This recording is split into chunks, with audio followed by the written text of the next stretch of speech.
हम पढ़ रहे हैं क्लास 8 के सिविक्स के चैप्टर नंबर फर्स्ट को, जिसका नाम है द इंडियन कॉन्स्टिट्यूशन। और यह है वीडियो नंबर सेकंड इस चैप्टर का। इसके पहले एक वीडियो किया है मैंने इस चैप्टर के ऊपर, तो अगर आपने उस वीडियो को नहीं देखा तो नीचे डिस्क्रिप्शन में जाएं जहां पर प्लेलिस्ट का लिंक है, जिससे आप उस वीडियो को देख सकते हैं। तो आइए अब शुरुआत करते हैं इस चैप्टर का अगला टॉपिक, जो कि है द इंडियन कॉन्स्टिट्यूशन। तो देखिए, पिछले वीडियो में हमने पढ़ा था कि हमें कॉन्स्टिट्यूशन की क्यों जरूरत है, आखिर हमारे देश में कॉन्स्टिट्यूशन क्यों होना चाहिए। और इस वीडियो में हम पढ़ने वाले हैं इस टॉपिक को, द इंडियन कॉन्स्टिट्यूशन की फीचर्स, और हम देखेंगे इंडियन कॉन्स्टिट्यूशन के कुछ खास फीचर्स के बारे में। तो फीचर्स को पढ़ने से पहले हम एक तरीके का इंट्रोडक्शन देख लेते हैं फीचर से रिलेटेड। तो देखिए, यहाँ पर आपसे बताया जा रहा है कि 20वीं सेंचुरी की जब शुरुआत हुई, उस समय में जो इंडियन नेशनल मूवमेंट चल रहा था वो काफ़ी एक्टिव था और इंडिपेंडेंस के लिए काफ़ी ज़्यादा स्ट्रगल किया जा रहा था। और ये स्ट्रगल आपको उस समय शुरू नहीं हुआ था, बल्कि उसके पहले काफ़ी सालों से चल रहा था। और जितना समय लोगों ने, यानी कि आज़ादी की लड़ाई में जो लोग इन्वॉल्व थे, जो कि अंग्रेजों का विरोध कर रहे थे, उसके साथ साथ वो इस बात के ऊपर भी ध्यान दे रहे थे और सोच रहे थे और प्लान कर रहे थे कि जब इंडिया आज़ाद हो जाएगा, भारत जब आज़ाद हो जाएगा, उसके बाद इंडिया कैसा होना चाहिए, उसका समाज कैसा होना चाहिए, वहाँ पर किस किस तरीके के रूल लगने चाहिए। और ब्रिटिश के शासन काल के दौरान जो ब्रिटिशर्स द्वारा रूल बनाए जाते थे, उसको एक तरीके से थोपा जाता था लोगों पर, लोगों को फोर्स किया जाता था फॉलो करने के लिए। लेकिन इस तरीके के रूल को देखकर कि जो ब्रिटिश किस तरीके से रूल करते हैं, उसको देखकर जो इंडियंस थे, जो कि आज़ादी के खिलाफ आज़ादी के लिए लड़ रहे थे और ब्रिटिशर्स के खिलाफ लड़ रहे थे, उनके जहन में ये बात आई कि हमारा जो देश जब आज़ाद हो जाए तो उसके बाद क्या क्या चीज़ें हमारे देश में होनी चाहिए। सभी लोगों को बराबर अधिकार मिलना चाहिए, लोगों के पास कुछ सुरक्षा की भावना होनी चाहिए। इस तरीके की बहुत सारी चीज़ें उन्होंने सोची। और इसके बाद जब कॉन्स्टिट्यूएंट असेंबली बनी भारत के लिए संविधान बनाने के लिए, जिसमें कि 300 लोगों ने हिस्सा लिया 1946 में, उन्होंने इन सभी चीज़ों के ऊपर डिस्कशन किया काफ़ी सालों तक, और डिस्कशन करने के बाद भारत को एक संविधान दिया। और ये जो मेंबर्स है कॉन्स्टिट्यूएंट असेंबली के, ये लगातार मिलते रहते थे और सभी टॉपिक्स के ऊपर डिस्कशन करते रहते थे कि किस चीज़ के ऊपर किस तरीके का कानून होना चाहिए, सभी लोगों को बराबर सम्मान मिलना चाहिए। और देखिए, हमारा जो देश है उसमें बहुत सारे अलग अलग कम्युनिटीज़ रहते हैं, जो कि अलग अलग भाषा बोलते हैं, अलग अलग रिलीजन है उनका, अलग अलग कल्चर है। तो उन सभी को बराबर सम्मान मिलना चाहिए और उनकी बातों को सुना जाना चाहिए। इस तरीके का कॉन्स्टिट्यूशन बनाया जाए। और जब कॉन्स्टिट्यूशन लिखा जा रहा था तो उस समय इंडिया में काफ़ी अजीब सी स्थिति थी, काफ़ी परेशानी वाली स्थिति थी।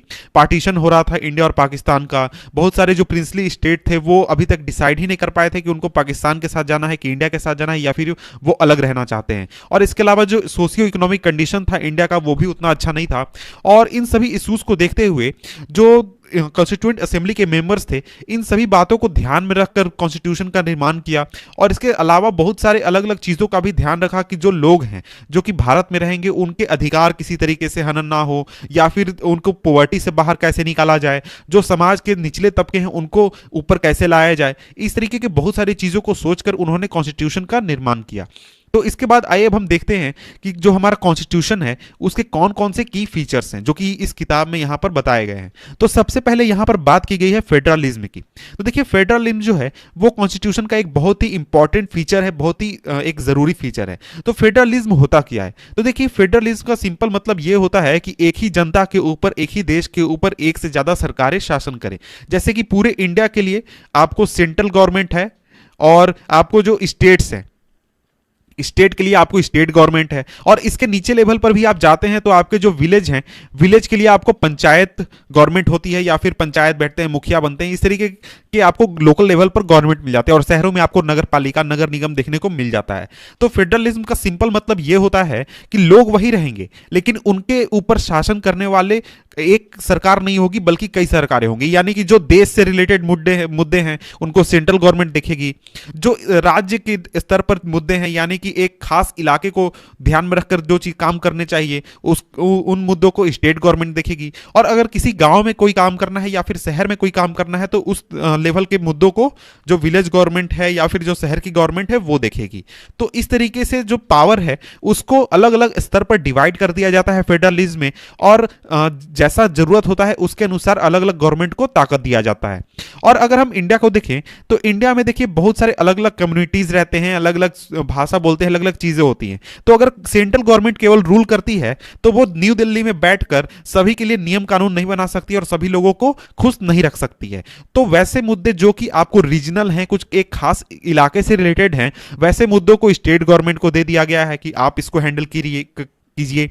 और कुछ खास मुद्दे जो कि आपको गांव से रिलेटेड हैं, जैसे कि पानी प्रोवाइड करना या फिर नाली बनाना, इस तरीके के मुद्दे आपको दे दिए गए हैं, आपको जो विलेज लेवल पर है या फिर जो आपका सिटी लेवल पर है उस लेवल पर। तो इस तरीके से पावर का जो डिस्ट्रीब्यूशन किया गया है वो अलग अलग लेवल पर कर दिया गया है। इसके बाद दूसरा फीचर है पार्लियामेंट्री फॉर्म ऑफ गवर्नमेंट, यानी जो इंडिया में जो फॉर्म ऑफ गवर्नमेंट है वो पार्लियामेंट्री फॉर्म ऑफ गवर्नमेंट है। गवर्नमेंट के जो अलग अलग टायर्स हैं, टायर्स कहने का मतलब कि अलग अलग लेवल पर जो गवर्नमेंट है, जैसे सेंट्रल गवर्नमेंट है, फिर स्टेट गवर्नमेंट है, और उसके बाद फिर आपका विलेज या फिर शहर लेवल पर गवर्नमेंट है। तो इन गवर्नमेंट्स को चलाने वाले जो लोग होते हैं वो रिप्रेजेंटेटिव होते हैं, जो कि जनता द्वारा चुने जाते हैं, और इनके द्वारा ही जो शासन है वो उस खास लेवल पर चलाया जाता है। और जो कॉन्स्टिट्यूशन है इंडिया का, वो ये गारंटी करता है कि जो जितने भी एडल्ट लोग हैं जिनकी एज 18 से ऊपर हो चुकी है, चाहे वो महिला हो, पुरुष हो, या फिर किसी भी तरीके की स्थिति में वो हो, वो वोट कर सकता है और अपने लीडर को चुन सकता है। और जब वो कॉन्स्टिट्यूशन को बना रहे थे, यानी कॉन्स्टिट्यूशन बनाने वाले जब कॉन्स्टिट्यूशन को बना रहे थे, उन्हें ये फील हुआ कि जो फ्रीडम स्ट्रगल है उसके वजह उसके बाद, यानी जो फ्रीडम स्ट्रगल है उसके बाद जो यूनिवर्सल एडल्ट सफरेज है, यूनिवर्सल एडल्ट फ्रेंचाइज है, ये प्रोवाइड करना चाहिए सभी लोगों को। और इसकी वजह से जो डेमोक्रेटिक माइंडसेट है वो आपको एक लोगों के बीच जाएगा, और लोग जो अभी तक ट्रेडिशनल कास्ट सिस्टम या फिर क्लास, जेंडर हायरार्की, इस तरीके की चीजों में फंसे हुए हैं, उससे बाहर निकलेंगे और लोग एक दूसरे के साथ मिलजुल कर रहेंगे। तो इसलिए ये चीज काफी ज्यादा इंपॉर्टेंट है। और ये भी, इसका मतलब ये भी होता है कि जो लोग हैं इंडिया के, उनका जो उनके रिप्रेजेंटेटिव को चुनने का प्रोसेस है उसमें एक डायरेक्ट रोल होगा, और उसमें वो डायरेक्ट पार्टिसिपेशन कर सकेंगे। और इसके अलावा जो हर एक सिटीजन है कंट्री का, और चाहे वो किसी भी सोशल बैकग्राउंड से बिलोंग करे, वो चुनाव लड़ सकता है, किसी भी तरीके का एजुकेशन लेवल हो उसका, वो चुनाव लड़ सकता है। और ये जो रिप्रेजेंटेटिव होंगे ये सीधे जनता के प्रति जवाबदेह होंगे। और इसके बारे में आपको ज़्यादा आगे पढ़ना है, यूनिट 2 में पढ़ना है। यहाँ पर इसका एक तरीके से डिस्क्रिप्शन दिया गया है कि जो ये हमारा पार्लियामेंट्री फॉर्म ऑफ गवर्नमेंट है, इसमें ये जो लीडर्स होते हैं ये डायरेक्टली जनता के प्रति जवाबदेह होते हैं। इसके बाद हमारा तीसरा जो फीचर है वो है सेपरेशन ऑफ पावर, यानी जो पावर है उसको सेपरेट कर दिया गया है। और कॉन्स्टिट्यूशन के अनुसार जो स्टेट है, स्टेट कहने का मतलब यहां पर राज्य की नहीं बात की जा रही है, स्टेट कहने का मतलब जो हमारा देश है, कंट्री, यानी जो पूरा गवर्नमेंट फंक्शनिंग का जो पूरा स्ट्रक्चर है उसकी बात यहां पर की जा रही है। कि जो स्टेट है यानी जो हमारा देश है, उसमें जो पावर है उसको 3 ऑर्गन्स में डिवाइड कर दिया गया है। पहला तो लेजिस्लेचर हो गया, दूसरा एग्जीक्यूटिव हो गया, और तीसरा जुडिशरी हो गया।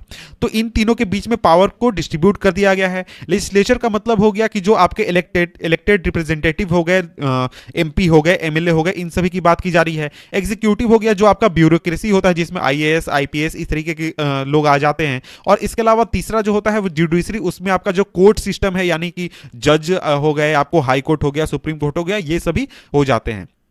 जब कॉन्स्टिट्यूशन का निर्माण हो रहा था उस समय कॉन्स्टिट्यूशन बनाने वाले लोगों के दिमाग में यह बात थी कि कोई भी जो ऑर्गन है गवर्नमेंट का, चाहे वो जुडिशरी हो, एग्जीक्यूटिव हो या फिर लेजिस्लेचर हो, वो अपने पावर को जरूरत से ज्यादा एक्सरसाइज कर सकता है या फिर दूसरे पर हावी होने की कोशिश कर सकता है।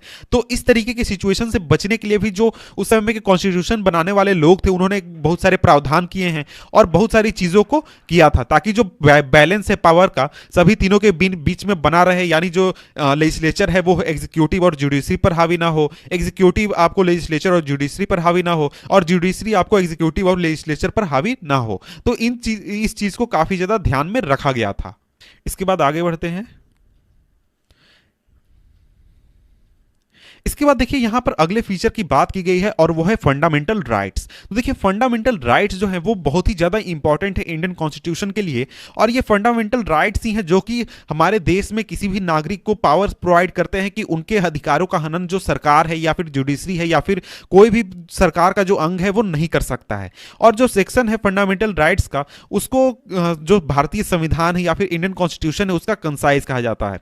और देखिए जो कॉलोनियल रूल था इंडिया के ऊपर, उसके बाद यानी कि कॉलोनियल रूल को देखने के बाद जो लोग थे या फिर जो संविधान बना रहे थे या फिर जो आम जनता थी, उनके बीच में एक तरीके का सस्पिशन आ गया था सरकार के प्रति या फिर जो गवर्नमेंट है उसके प्रति, कि देखिए जो सरकार है वो कभी भी लोगों के अधिकारों का हनन कर सकती है, इसलिए कुछ ऐसा प्रावधान करना चाहिए ताकि जो सरकार है जो भी पावर में हो, चाहे वो जुडिशरी हो, एग्जीक्यूटिव हो, कोई भी हो, वो लोगों के अधिकारों का हनन ना करे या फिर उनको एक जरूरी दर्जा प्रोवाइड करे या फिर जरूरी रिस्पेक्ट प्रोवाइड करे जो कि उनको मिलना चाहिए। और इसकी वजह से जो फंडामेंटल राइट्स है वो काफ़ी ज़्यादा इंपॉर्टेंट होता है, क्योंकि ये आपके अधिकारों को बचाने का काम करता है। और ये जो फंडामेंटल राइट्स हैं ये आपको किसी भी तरीके के जरूरत से ज्यादा पावर का यूज है या फिर एक्सेसिव पावर का यूज है या फिर आपके अधिकारों को हनन करने का कोशिश है, उससे आपको बचाता है। और इसके इस चीज के जरिए यानी फंडामेंटल राइट्स के जरिए जो कॉन्स्टिट्यूशन है वो सभी लोगों को, भारत में रहने वाले सभी लोगों को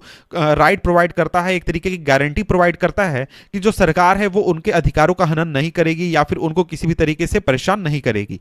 और इसके अलावा बहुत सारे अलग अलग जो माइनॉरिटी कम्युनिटीज हैं उन्होंने भी एक तरीके का नीड एक्सप्रेस किया था कि इस तरीके के राइट्स की ज़रूरत है ताकि उनके ग्रुप को बचाया जा सके, उनके जो अधिकार है उनको उसको भी बचाया जा सके। और इसके साथ ही जो कॉन्स्टिट्यूशन है वो ये भी गारंटी करती है कि जो माइनॉरिटी है उसको सेफगार्ड किया जाए या फिर उसको बचाया जाए मेजोरिटी के अगेंस्ट में या फिर मेजोरिटी के खिलाफ।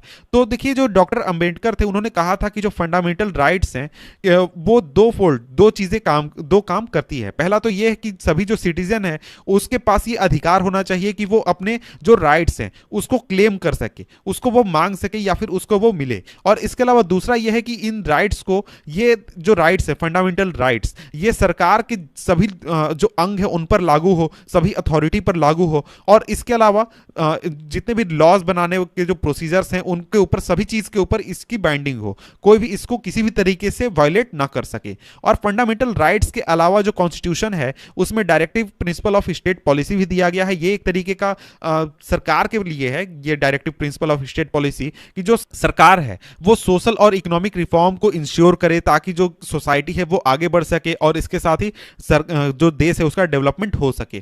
तो यहां पर देखिए फंडामेंटल राइट दिए गए हैं आपको इंडियन कॉन्स्टिट्यूशन में जो कि इंक्लूड किए गए। पहला है राइट टू इक्वालिटी, दूसरा right to freedom, right against exploitation, right to freedom of religion, cultural and educational rights, right to constitutional remedies. तो ये सभी इसको आप याद कर सकते हैं। और यहां पर क्वेश्चन दिया गया है which fundamental rights will the following situation violate, तो इसको आप खुद से सॉल्व करें तो आपके लिए बेहतर होगा। इसके बाद लास्ट है हमारा वो है सेक्युलरिज्म। तो देखिए सेक्युलरिज्म का मतलब क्या होता है, तो यहां पर उसका भी डेफिनेशन दिया गया है। तो यहां पर डेफिनेशन दिया गया है कि a secular state is one in which the state does not officially promote any one religion as the state religion. तो देखिए इंडियन गवर्नमेंट जो है या फिर जो इंडिया है वो किसी भी एक रिलीजन को ऑफिशियल रिलीजन नहीं कहता है या फिर कह नहीं सकता है, संविधान में उसका बात नहीं किया गया। जैसे कि आप पाकिस्तान का बात करेंगे तो वहां पर कहा जाता है कि पाकिस्तान जो है वो इस्लामिक स्टेट है, इसका मतलब कि वहां का जो गवर्नमेंट है उसका ऑफिशियल रिलीजन है इस्लाम। लेकिन इंडिया में ऐसा कुछ नहीं है। इंडिया में जो सरकार है वो किसी एक रिलीजन को प्रमोट नहीं कर सकती है, सभी रिलीजन को उसको बराबर का अधिकार देना होगा या फिर बराबर का वैल्यू देना होगा। तो इन सभी चीजों को देखने के बाद आप समझ सकते हैं कि जो कॉन्स्टिट्यूशन है उसकी जरूरत क्यों है और उसके क्या क्या इंपॉर्टेंट फीचर्स हैं। तो यहां पर हमारा ये जो चैप्टर है ये खत्म होता है।